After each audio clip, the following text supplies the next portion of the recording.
وہ ہے oral sex کا ایشو، جس کی مختلف شکلیں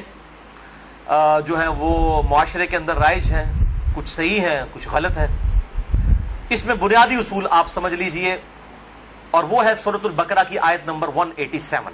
اعوذ باللہ من الشیطان الرجیم، بسم اللہ الرحمن الرحیم،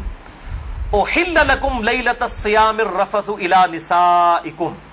حلال کر دیا ہے اللہ نے رمضان کی راتوں میں بھی تمہارا اپنی بیویوں کے ساتھ ازدواجی تعلق قائم کرنا۔ ہن لباس لکم، تمہاری بیویاں تمہارا لباس ہیں، وانتم لباس لہن، اور تم اپنی بیویوں کا لباس۔ اب یہ لباس میں نے جو پہنا ہوا ہے، اس لباس اور میرے جسم کا کوئی پردہ نہیں ہے، میاں بیوی کا آپس میں کوئی پردہ نہیں ہے، کیونکہ ایک دوسرے کا لباس ہے، ایک دوسرے کی عفت اور عصمت کی حفاظت کا ذریعہ بھی ہے، ایک وہ معنی بھی ہے، اور دوسرا اس حوالے سے پریکٹیکلی بھی وہ لباس ہے کہ میاں بیوی کا آپس میں کسی بھی چیز کا کوئی پردہ نہیں ہے۔ کسی حدیث کے اندر کوئی اس طرح کی چیز رپورٹ نہیں ہوئی۔ اس حوالے سے ایک مردود اور منقطع روایت پیش کی جاتی ہے، اور اس تابعی کا سما جو ہے وہ سیدہ عائشہ رضی اللہ تعالیٰ عنہا سے ثابت ہی نہیں ہے۔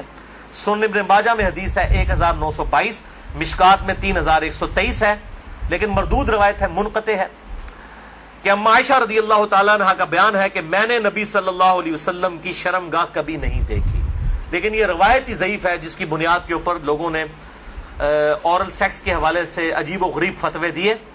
اور کہا کہ جی میاں بیوی ایک دوسرے کی شرمگاہ کو نہیں دیکھ سکتے، یعنی وہ کہتے ہیں دیکھ ہی نہیں سکتے، اگلی بات تو آپ چھوڑ ہی دیں۔ تو یہ حدیث ہی بالکل جو ہے وہ منقطع ہے اور مردود روایت ہے، جس کی بنیاد پہ یہ پورے کا پورا ایک اسکول آف تھاٹ کھڑا کیا ہوا ہے۔ بھائیو، اسلام میں ایز سچ اورل سیکس کی کوئی ممانعت نہیں آئی، سوائے وہ قوم لوط والا جو اینل سیکس ہے اس کو ضرور ایڈریس کیا گیا۔ اس حوالے سے جتنی بھی باتیں کی جاتی ہیں وہ علماء کے فتوے ہیں، اور ظاہر ہے کہ جب فتویٰ ہوگا تو وہ ایکسپرٹ اوپینین ہے، وہ اجتہادی ایشو ہے، اس میں کوئی شخص بھی دلائل کے ساتھ کسی کے ساتھ اختلاف کر سکتا ہے، اور اس کو آپ کتاب و سنت کی نص کی طرح بالکل فائنل اتھارٹی نہیں مان سکتے، اس کے لیے دلائل دینے کی ضرورت ہوگی، زبانی کلامی نہیں کہ میرا دل نہیں مانتا، یہ چیزیں اس طریقے سے نہیں۔ بہرحال اورل سیکس کے حوالے سے میڈیکل ایشو ضرور ریزالو کرنا چاہیے، کیونکہ اس قرآن حکیم نے ہمیں دو ہی علوم بتائے ہیں، ایک ریویلڈ نالج جو وحی کا علم ہے، اور دوسرا acquired knowledge, the knowledge obtained through observations and experiments، science کا علم۔ ان دو میں سے اگر ایک علم بھی یہ چیز ویریفائی کر دے کہ اس طرح کا ایکٹ جو ہے صحت کے لیے نقصان دہ ہے، تو پھر اس کی اسلام میں اجازت نہیں ہوگی۔ مثال کے طور پر